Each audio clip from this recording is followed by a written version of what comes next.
We are the Pruitts, and in 2019, we decided to leave the comfortable life we have grown to know and set sail for a once-in-a-lifetime family adventure to experience the unknown together. We hope to learn about ourselves and new cultures. We hope to find faraway places that we've always dreamt of and to give back to the communities that welcome us. We hope to make memories that will last a lifetime and grow closer together as a family in the process. Join our family, Hudson, Denver, Susan, and Clay, as we travel together and share our tales from a passport.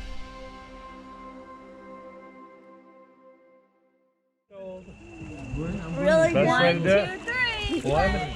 Hey, stop slashing me. Stop slashing me. Here we go, here we go, here we go.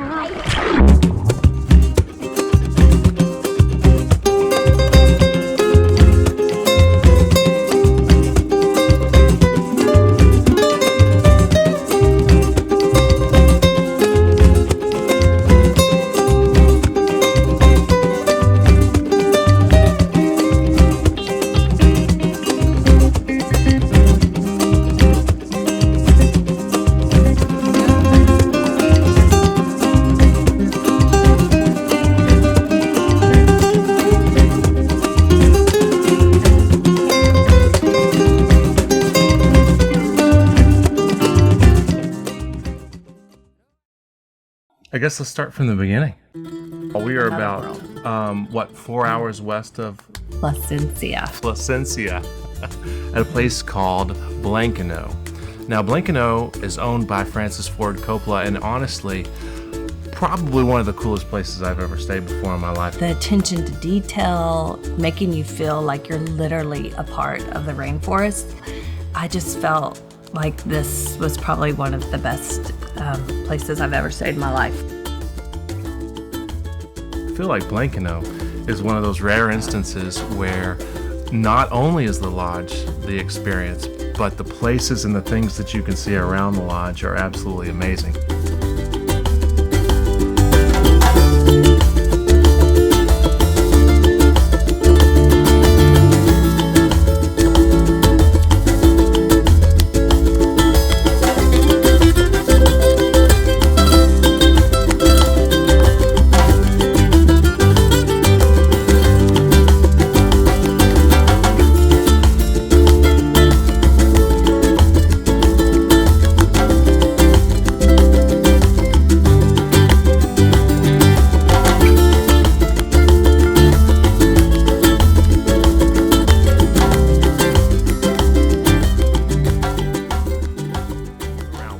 Favorite things that we did that was just like an hour hike. It's called Big Rock Hike. Big Rock Hike, and at the end of it is waterfall, which I wasn't really expecting much, but as it turned out, it was pretty spectacular.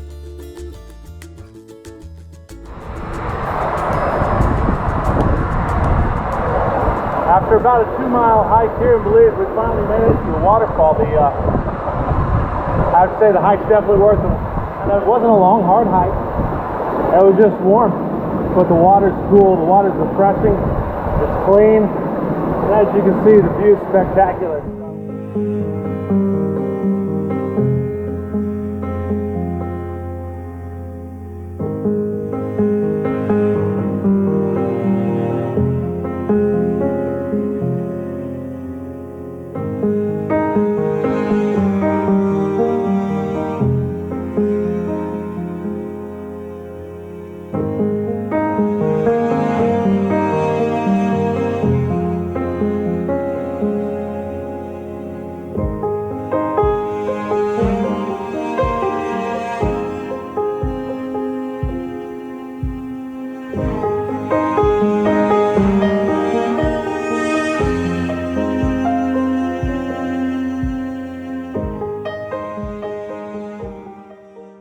We had an opportunity to take the kids on a hike and then float down the river that's literally right outside of our villa, and float down on inner tubes. We did some rope swinging and just really got to be kids again.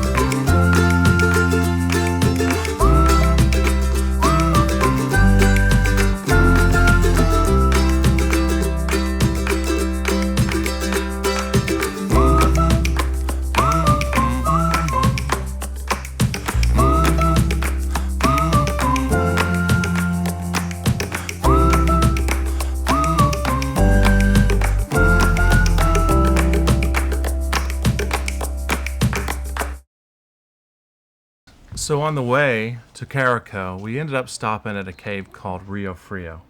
And this is where we first kind of were taught a little bit about how sacred the caves were to the Mayan culture.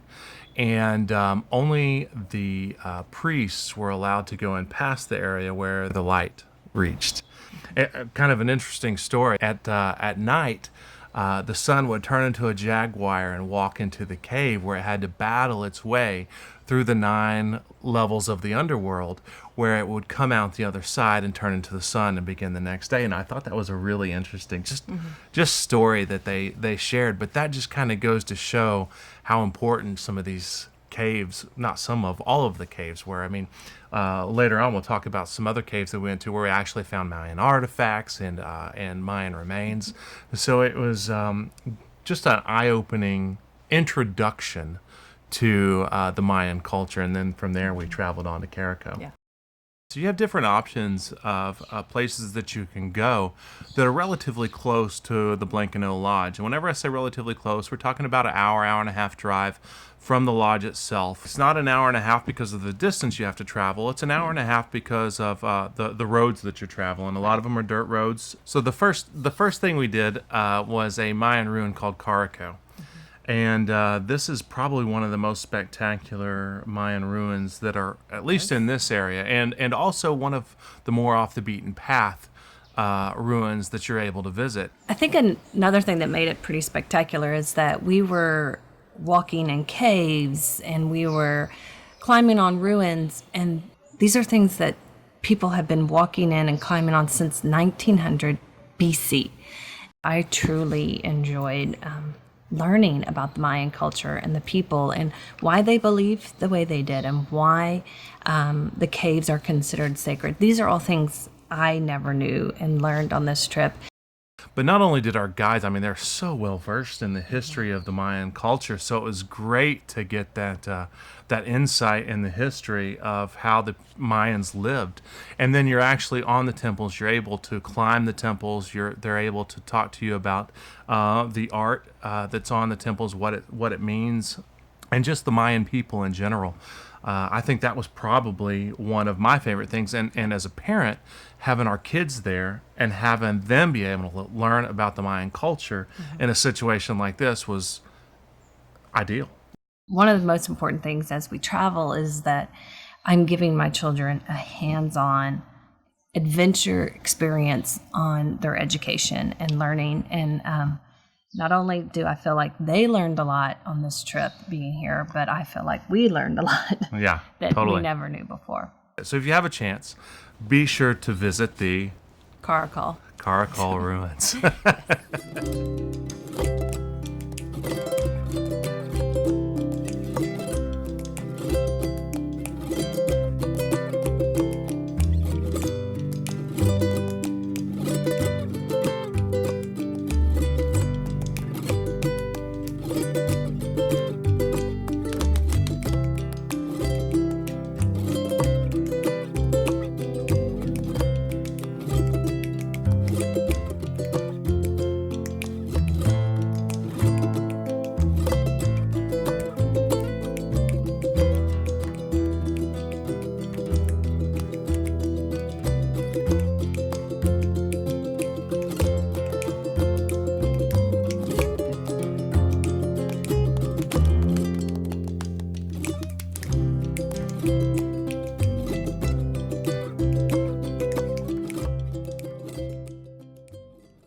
All the farmers load up and they head to the local market.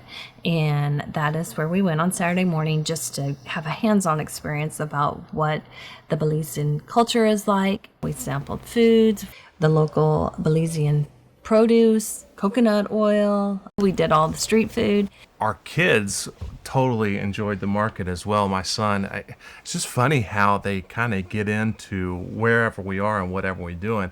And the longer we were there, the more you kind of felt like a part of everything that was going on. And we really wanted to spend some time just there in the market, not only seeing what the market had to offer, but also taste some of the local foods as well. I think my son, I mean, they enjoyed enjoyed seeing all of the handmade hammocks. My oldest son walked away with a hammock to hang back in his room, and then my son, he was intrigued with the jade stone. Yeah, Hudson. And Hudson was loved so it, which he learned from our excursions that jade was considered one of the most important means of trade, and also was held as a reverence with the Mayan gods. So he was intrigued with the jade and wanted to make sure that he was able to take some home and show his friends and things like that and tell them about the Mayan culture. So the market was a good day.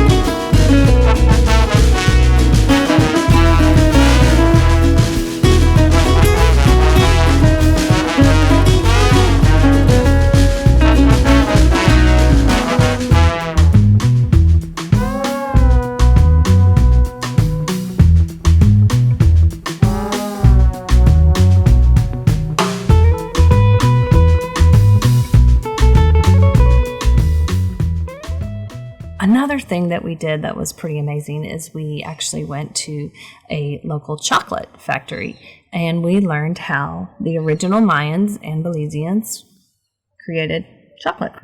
Yeah. And there's actually multiple things that they create out of it, which I didn't realize, but there's kind of a fruit that surrounds the bean. And so what they do is they will let that ferment, and they will create a wine from the fermented coca fruit. From there, they'll have the beans, which they roast, and then there's a little shell around the bean. They'll crack that shell, and then what are the small nibs? Nips. Mm-hmm. And so then they'll take Nibs. Nibs with a B? Yeah, nibs. Nips. Oh my gosh. Cacao nibs. And then they would take it and they would grind it on a stone grinder. Oh. And I just thought they were making like a powder out of it, right? Mm-hmm. But I guess it's got enough oil in there that it actually became thick like a paste. And from there, you were able to try it. It was very, very bitter, very raw. But then the Mayans originally would add hot water. They would add honey and then add a little bit of spice to it. And this is actually, it was all done by accident, the flavors anyway. They would use the same grinding stone for whether it was pepper, whether it was corn, whether it was allspice, whatever they were using, and remnants of that would be, it was porous, so it would be trapped in there. And as they were making the chocolate, some of that pepper spice would be in the chocolate. And so whenever they added the water to the paste, added the honey for a little bit of sweetening, and then they would mix it. That's essentially the first hot chocolate. Mm-hmm. So we spent the afternoon at Barton Creek. Barton Creek is like a canoeing adventure where you canoe actually into one of the Mayan caves.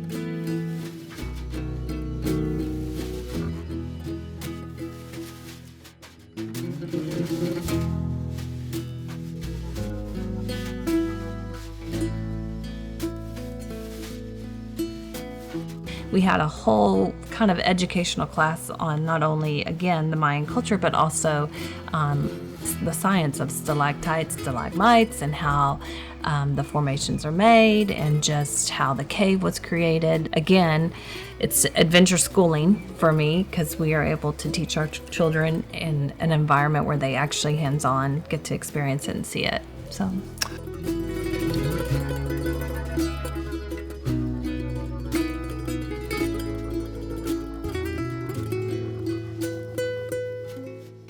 I would say all in all, our trip to Belize has been absolutely amazing, a kind of a once-in-a-lifetime experience where we've got to really feel like we're a part of a culture. And like my wife was saying earlier, thank you to the Belizean people for just being so welcoming and treating us as part of the community and trying to teach us as much as they could. And they were really excited and genuinely wanted to share and made you feel welcome and a part of it. So if anybody ever has a chance to go to Belize, I mean, not only is it beautiful, but the people, again, they make the trip.